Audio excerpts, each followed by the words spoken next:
அதான் உங்களுக்கு தெரிஞ்சிருக்கும், எங்களுக்கு இப்போ தான் கல்யாணம் முடிஞ்சது.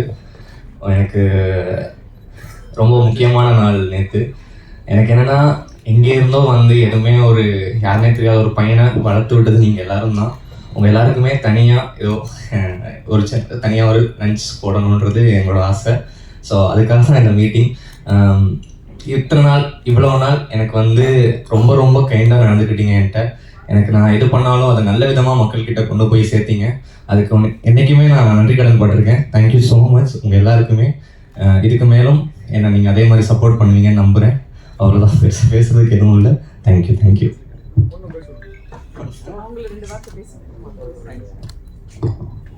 Thank you all. வந்ததுக்கு ரொம்ப நன்றி. அண்ட் ப்ரெஸ் அண்ட் மீடியா ரொம்ப thanks.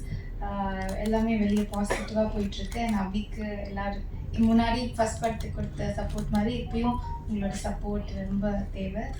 Thank you thank you thank you sir. Thank you thank you thank you. ஹீரோவும் நடிக்கிறீங்க, அதுக்கு எங்களோட வாழ்த்துக்கள். தேங்க்யூ.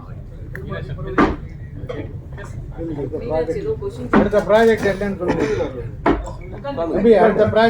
சொல்லுங்க சார். அடுத்து ஒரு படம் நடிச்சிட்டு இருக்கேன் சார். இப்போ நடிச்சு முடிச்சிட்டேன். எடிட் எல்லாமே போயிட்டு இருக்கு. வர February மாதம் ரிலீஸ் சார் படம். படத்துக்கு பேர் இன்னும் வைக்கல. டைரக்டர் வந்து என்னோட டூரிஸ்ட் ஃபேமிலி படத்தோட கோ-டைரக்டர் மதன்னு சொல்லி அவர் தான் டைரக்ட் பண்ணுறாரு. அடுத்த படத்துக்கு நீங்க கதையை ரெடி ஆயிட்டீங்களா? கதை எழுதிட்டு இருக்கேன் சார். அடுத்த வருஷம் சீக்கிரமே டைரக்ஷன் பண்ணிடுவேன். அடுத்த வருஷம் மிடில் டைரக்ஷன் பண்ணுறேன் சார்.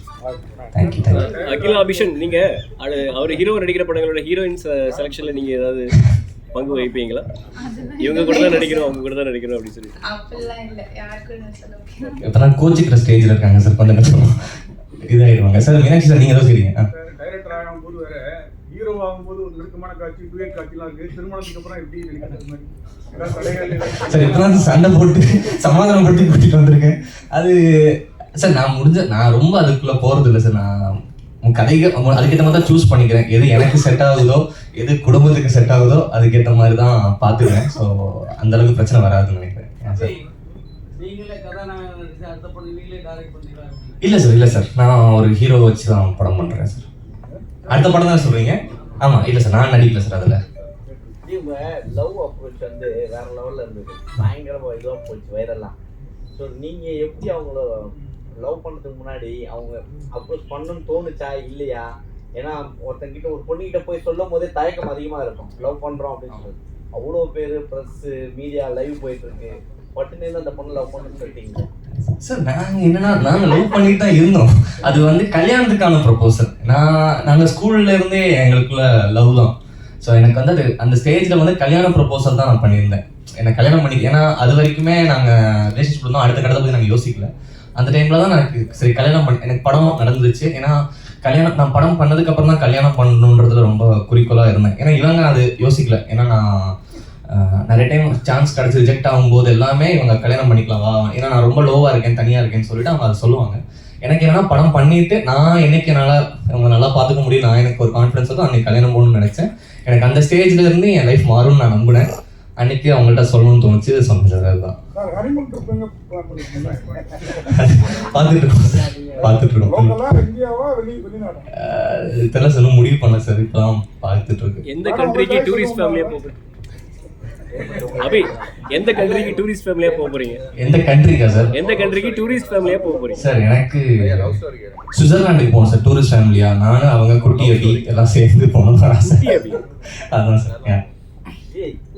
உங்க அடுத்த படம் வர்றதுக்குள்ள ஹஸ்பண்ட் வந்து ஒரு பெரிய லெவலுக்கு வந்துட்டாருன்னா திரையுலகத்துல அதுக்கப்புறம் ஒய்ஃப் கண்ட்ரோல்ல வந்துருவாங்க.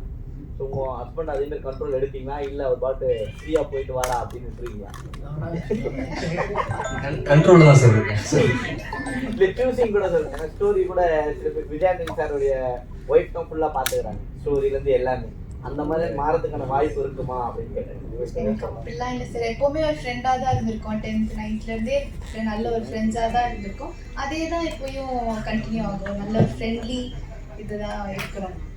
கண்ட்ரோலிங்லாம் எதுவும் இல்லை. உங்க அடுத்த படம் ரிலீஸ் ஆகிறதுக்கு முன்னாடி உங்க பேபி யார் ஃபர்ஸ்ட் லவ் சொன்னது?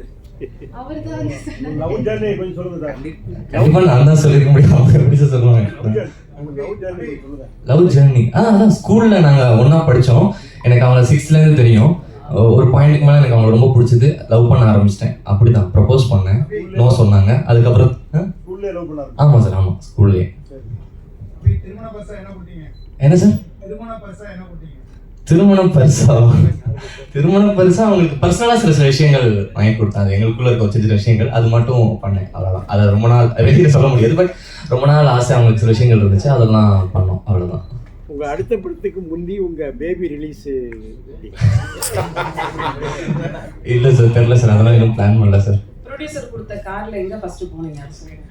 ப்ரொடியூசர் கொடுத்த கார் இல்லையா, நாங்கள் வந்து ஃபஸ்ட்டு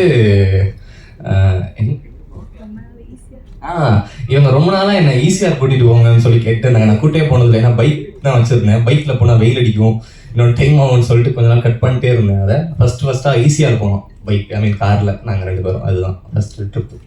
நீங்க எடுக்க அடுத்த படத்துக்கு ஹீரோ யாரா இருப்பான்?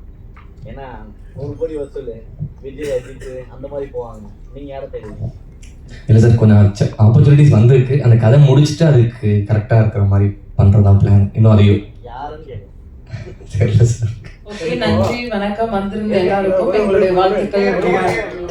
சார், இப்போ அடுத்த படம் நடிக்கிறீங்க, இப்போ நடிப்புல ஜெயிச்சுட்டு வச்சுங்க, தொடர்ந்து நடிப்புலாம் எப்படி? எனக்கு என்னன்னா சார், நான் டைரக்ஷன் விட மாட்டேன். கண்டிப்பாக டைரக்ஷன் பண்ண தான் போகிறேன். அதுக்கு நடுவில் எனக்கு எது சூட் ஆகுதோ அந்த மாதிரி சின்ன சின்ன கதைகள் நடிக்கலாம்னு இருக்கேன் சார். அதுதான் இப்போதைக்கு பிளான். வேற படங்கள் ஆப்பர்ச்சுனிட்டிஸ் வந்திருக்கு? வந்திருக்கு சார், வந்திருக்கு, நிறைய வந்திருக்கு. அதுலேருந்து சிலது கேட்டு வச்சிருக்கேன், நல்ல கதைகள் மட்டும். ஆனால் டைரக்ஷன் பண்ணுறேன் அடுத்து. தேங்க்யூ அபிஷ், நைகிலா, வாழ்த்துக்கள். இன்னும் நிறைய பயணங்கள் நல்ல வகையில் உங்களுக்கு அமையலுங்கிறது எங்களுடைய சார்பில் வாழ்த்துக்கள். எல்லாருக்கும் அறுசுவை உணவு ரெடியாக இருக்கு. இவங்களுக்கு ஒரு வாழ்த்து சொல்லிட்டு நம்ம சாப்பிடலாம். Thank you sir, thank you. எல்லாருக்கும் உங்களோட பிளெஸிங்ஸ் என்னைக்குமே எங்க கூட இருக்கணும். Thank you so much. தேங்க்யூ.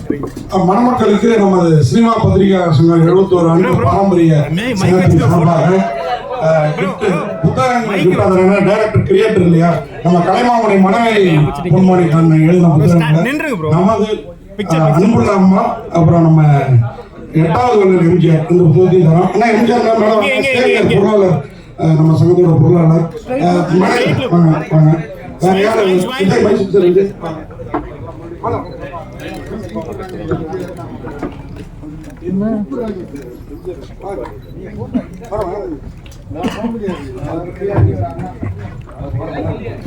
என்ன கொடுக்குறது கிரியேட்டருக்கு தான் அண்ணா வேற